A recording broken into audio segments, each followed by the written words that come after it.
Hi, and welcome to weight loss tip number 64, or weight loss rule number 9. Weight loss rule number 9. There are only 9 steps to take for weight loss. Now, if there are only 9 steps to take for weight loss, why is it so difficult for people to actually follow a plan and lose weight? Well, one of the reasons they do have trouble is that they actually try to follow a number of plans at one time instead of following that one plan given to them by their weight loss group or their organization or the business they're following. They try to mix and match.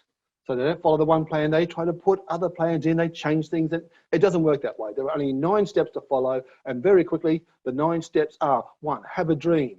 2, have a reason for wanting to lose weight. Number 3, take some action, the right action. Number 4, set some goals. Number 5, have a plan. Number 6, take action to follow that plan. Number 7, take action to exercise. Number 8, take action and go to the meetings. And number 9, take action and continue to learn about your new healthy lifestyle. Let's watch the video just to reinforce those ideas.